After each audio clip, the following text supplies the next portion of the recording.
আসসালামু আলাইকুম দর্শক। আমার এই চ্যানেলে আহ, এই কন্টেন্টটা একটু ডিফারেন্ট, কিন্তু এখন থেকে নিয়মিত যেসব আলোচিত কন্টেন্ট থাকবে, যেসব আলোচিত ঘটনা থাকবে, সে সমস্ত আলোচিত ঘটনাগুলো এই চ্যানেলে আমি আপনাদের সঙ্গে শেয়ার করব। জেফ্রি অ্যাপস্টেইন, এই লোকটির নাম গত 1 মাস যাবত বিভিন্ন ওয়েবসাইটে, সোশ্যাল মিডিয়ায়, কন্টেন্টে, নিউজে ঘুরপাক খাচ্ছে। বিশেষ করে গত 1 সপ্তাহে বাংলাদেশে এটি নিয়ে খুব হইচই, আলোড়ন সৃষ্টি হয়েছে। কে এই জেফ্রি অ্যাপস্টেইন? উনি আসলে একজন ম্যাথ টিচার ছিল। পরে আমেরিকার কিছু ধনী ব্যক্তিদের অ্যাকাউন্টস সামলানোর দায়িত্ব নেয় এবং সেখান থেকে কমিশন পায়। এই কমিশন পেতে পেতেই তিনি অনেক নিজেই অনেক ধনী হয়ে গেলেন। এরপরে তিনি অনেক সম্পত্তি করলেন। আমেরিকার বিভিন্ন জায়গায় তার রাজপ্রাসাদ সমতুল্য বাড়ি। তবে একটা আইল্যান্ড তিনি কিনলেন আমেরিকায়, ক্যারিবিয়ান দ্বীপে। লিটল সেন্টস জেন্টস নামের সেই আইল্যান্ডটি 73 একর জমির উপরে। আইল্যান্ডের চারপাশে পানি।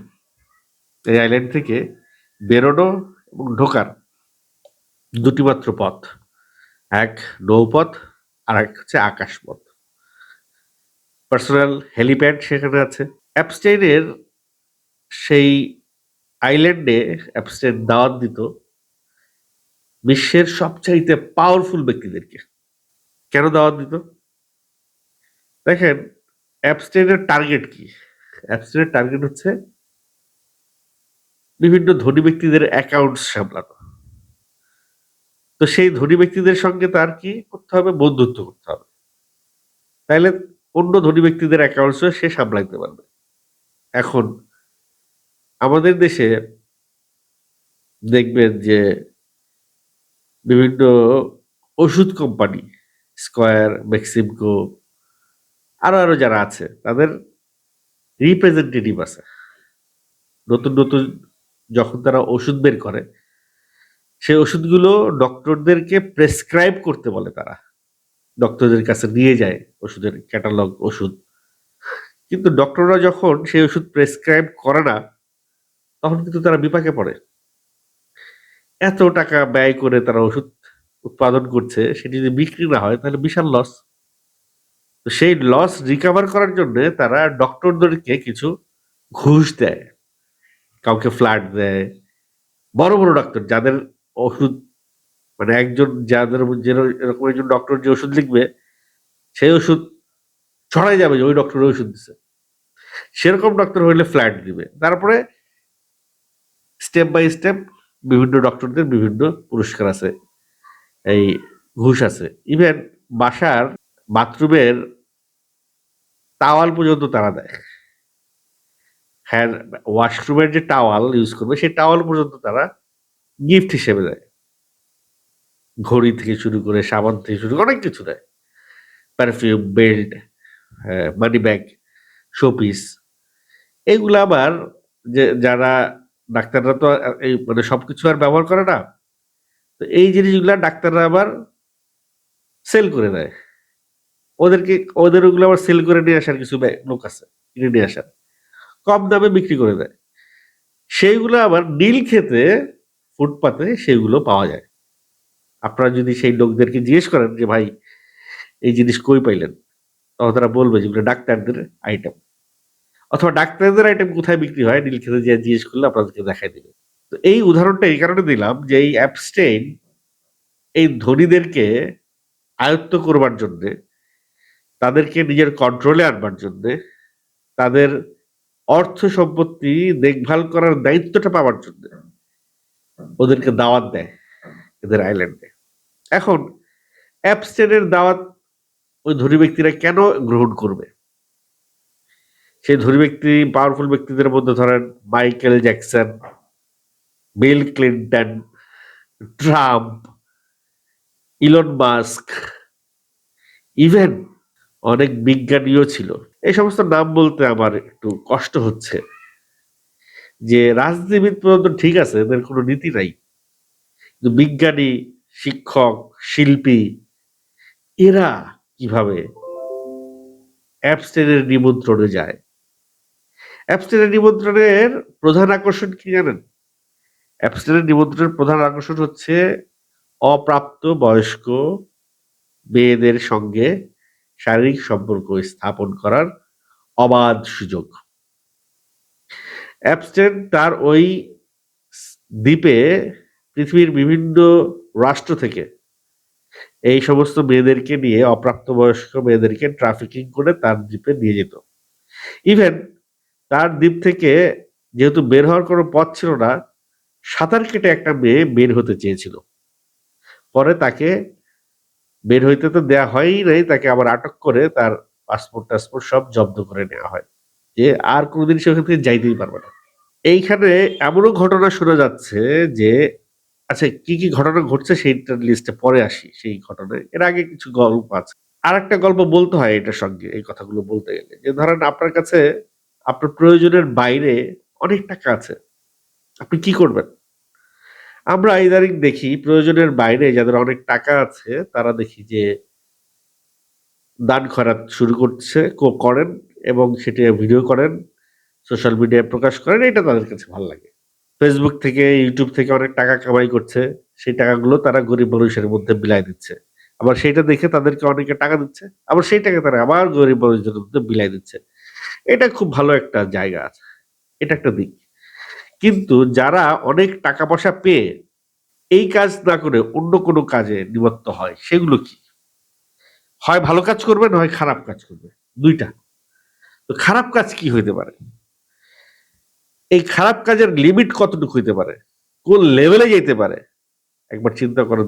যেসব লোকের কোটি, কোটি, হাজার, হাজার কোটি, কোটি টাকা, তাদের আসলে এমন কিছু বিনোদন দরকার যেগুলো মানে যেগুলো আসলে অমানবিক। বিকৃত মস্তিষ্কের লক্ষণ, বিকৃত অভিরুচি।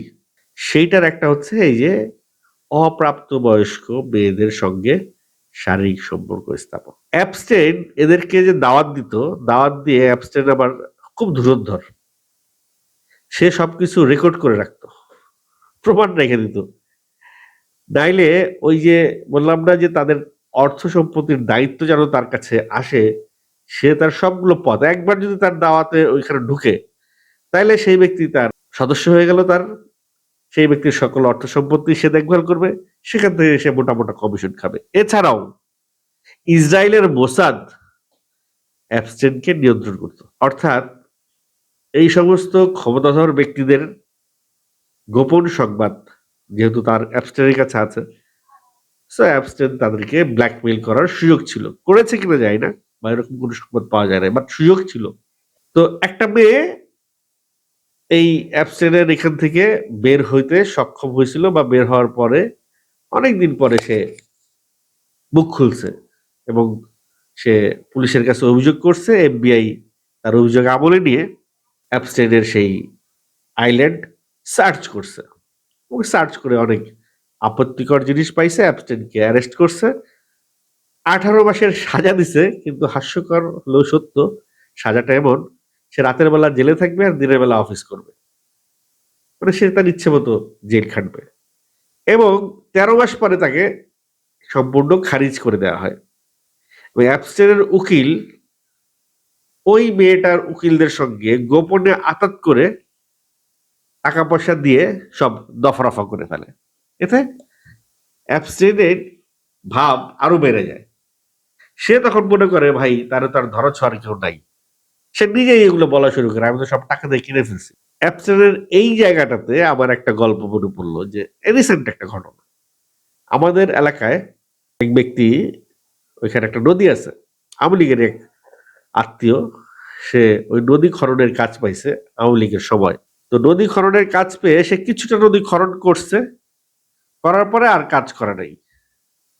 এরপরে 24 আগস্ট, এই আগস্ট মাস শুরু হয়ে গেল, জুলাই বা আগস্ট শুরু হলো, 5 আগস্ট শুরু শেষ হইলো এবং হাসিনা পালায় গেল। ওই যে ওই টাকা পয়সা নিয়ে সে কিন্তু পার প্রায় 100-150 কোটি টাকা সে তার পকেটে ঢুকাই ফেললো। এখন এই 150 কোটি টাকা পকেটে ঢুকে সে আর পালাইতে পারে নাই। দেশেই থাকতে হবে, কিন্তু দেশে থাকলে তাকে তো অ্যারেস্ট করবে। সে করলো কি, আমাদের ওই এলাকার ওসিকে সে ৮-১০ লাখ টাকা ঘুষ দিয়ে বললো, আমি এলাকায় ঘোরাফেরা করবো, আমারও তুমি অ্যারেস্ট করবা না। ওসির কাছে কিন্তু রিপোর্ট আছে ওকে অ্যারেস্ট করার, ওসি ওকে অ্যারেস্ট করবে না, কারণ সে ওই যে ৮-১০ লাখ টাকা পেয়ে গেছে। আবার যদি ওসিকে চাপ দেয়, ওসিও ওখানে চাপ দিবে, ওখান থেকে আরো কিছু টাকা আসবে, তখন আবার তাকে অ্যারেস্ট করবে না, কারণ তার কাছে তো অবৈধ ১৫০ কোটি টাকা আছেই। ওখান থেকে ১-১.৫ কোটি টাকা খরচ করলে কোনো বিষয়ই না। সেই ব্যক্তি বীরের দর্পে এলাকায় ঘুরে বেড়ায় এবং ব্যবসা বাণিজ্য করছে, অন্য অন্য ধান্দা করছে এখন। তো অ্যাবস্টেন আসলে আমাদের সমাজের প্রত্যেকটা জায়গায় বিরাজ করছে। সুযোগের অভাবে অ্যাবস্টেন্ট হইতে পারে না, সুযোগ পাইলে যে কেউ অ্যাবস্টেন্ট হয়ে যাবে, বাংলাদেশের অনেকেই অ্যাবস্টেন্ট হয়ে যাবে। তো অ্যাবস্টেন্ট সেই নথিপত্রগুলো যেহেতু ওইবার সে ছাড়া পাইছে, সে আরো বীর দর্পে আরো ইয়ে হয়ে মানে আরো শক্তিশালী হয়ে সে নেমে পড়ছে এই কাজে। তো আমেরিকার এক সাংবাদিক, ওনার নামটা আমার মনে নাই, মহিলা সাংবাদিক, তার সে ২০১৮ সালে একটা তদন্ত সংবাদ করে এবং আন্ডার কভার স্টোরি করে। সেই স্টোরিতে অ্যাবস্টেনের আরো অনেক তথ্য বেরিয়ে আসে। তখন এফবিআই আবার অ্যাবস্টেনকে গ্রেফতার করে এবং সেই পর্যায়ে অ্যাবস্টেনের ওই অফিস থেকে অনেক নথিপত্র, প্রায় ৩০ লক্ষ পেজ এরকম বোধহয়, তার কম্পিউটারের হার্ড ড্রাইভ থেকে উদ্ধার করা হয়েছে। তার কয়েক হাজার পেজ বা কয়েকশো পেজ বোধহয় রিলিজ করছে। সেই কয়েকশো পেজ রিলিজ হওয়ার পরে সবার তো মাথায় আকাশ ভেঙে পড়ছে। এর মধ্যে Bill Clinton, Trump, Elon Musk, এইরকম মাইকেল জ্যাকসন, এদের ছবিও পাওয়া গেছে ওইখানে। এখন অ্যাবস্টেন যদি মুখ খুলে, তাহলে তো এরা সবাই ন্যাংটা হয়ে যাবে, এদের কিন্তু খুব বাজে অবস্থা হবে। আপনারা অলরেডি বিল ক্লিন্টনের সেই মনিকার খবর কিন্তু এখনো অনেকেই মনে পড়ে, বিল ক্লিন্টন তার সেক্রেটারির সঙ্গে কি কি করেছিল। তো এরা আসলে ক্ষমতা যখন পায়, পাওয়ার পরে অনেক টাকা হয়, অনেক ক্ষমতা হয়, তখন সাধারণ আনন্দ তাদের কাছে আনন্দ মনে হয় না, বিকৃত আনন্দ তাদের করতে ইচ্ছা হয়। এই অ্যাবস্টেন আইল্যান্ডে এই অল্প বয়সী মেয়েদেরকে ইভেন তাদেরকে মেরে তাদের মাংস পর্যন্ত খাওয়ার প্রচলন ছিল, শয়তানের পূজা করার প্রচলন ছিল। এরকম নথিও সেখানে পাওয়া গেছে। কি ভয়ঙ্কর, কি বীভৎস! যত গভীরে যাবে তত এদের বিকৃত রুচির পরিচয় মেলে। এদেরকে আমরা বাইরে থেকে কত ভদ্র, কত সজ্জন, কত সাধু মনে করি। অ্যাবস্টেইনের সঙ্গে, অ্যাবস্টেইনের ফাইলের সঙ্গে বাংলাদেশের শেখ হাসিনার নাম, ডক্টর মোহাম্মদ ইউনূসের নাম, মোদির নাম শোনা যাচ্ছে। আরো কত কিছু বেরিয়ে আসবে এই বাকি ফাইলগুলো যদি রিলিজ হয়। যেই সাংবাদিক ২০১৮ সালে, সাংবাদিকের নাম জুলি কে ব্রাউন, দীপঙ্কর দীপন আমাদের পরিচালক ঢাকা অ্যাটাকের, উনি জুলি কে ব্রাউন সম্পর্কে সুন্দর করে ডিটেল লিখেছে, তার ওয়ালে গিয়ে দেখে আসতে পারেন। জুলি কে ব্রাউন তার সম্পর্কে এত এত ইনফরমেশন লিক করেছে, এত এত ইনফরমেশন জোগাড় করেছে যে অ্যাবস্টেনকে আর বাঁচায় রাখা কখনোই এই সমস্ত ধনী ব্যক্তিদের কাছে নিরাপদ নয়। তখন তারা কি করলো, অ্যাবস্টেনকে আমেরিকার একটা জেলের মধ্যেই আত্মহত্যার নাটক সাজায় তাকে মেরে ফেললো। বিস্তারিত সংবাদে বলা হইলো যে যেদিন সে মারা গেছে, যেদিন সে সুইসাইড করছে, সেদিন নাকি কোনো সিসিটিভির ফুটেজ কাজ করে নাই, অফ ছিল, সিকিউরিটির লোকজন ঘুমায় ছিল। কি হাস্যকর, তাই না? আমেরিকার মতো এরকম একটি সংবেদনশীল জেলে এরকম ঘটনা ঘটবে, আবার এরকম একজন সংবেদনশীল হাজতির সঙ্গে, এটা মানা যায়? যাই হোক, বেঁচে গেছে, ধনীরা বেঁচে গেল, কারণ তাদের সম্পর্কে প্রমাণাদি দেবার মতো লোকটি মারা গেছে। এখন যে নথিপত্রগুলো আছে, এই নথিপত্রগুলো আস্তে আস্তে প্রকাশ পাচ্ছে এবং আস্তে আস্তে সবই প্রকাশ পাবে, কিন্তু এর কতটা তারা স্বীকার করবে আর কতটা প্রমাণিত হবে সেটা এখন সময়ই বলে দিবে। কিন্তু যা রটে তার কিছুটা তো বটে। এখানে তো কিছুটা না, এখানে তো পুরাটাই পানির মতো পরিষ্কার দেখা যাচ্ছে, শুধুমাত্র স্বীকারোক্তির বাকি। যাই হোক, উপর থেকে আমরা যত চকচকে দেখি, ভেতরে ততটাই নর্দমায় ভরা। এটাই রিয়ালিটি।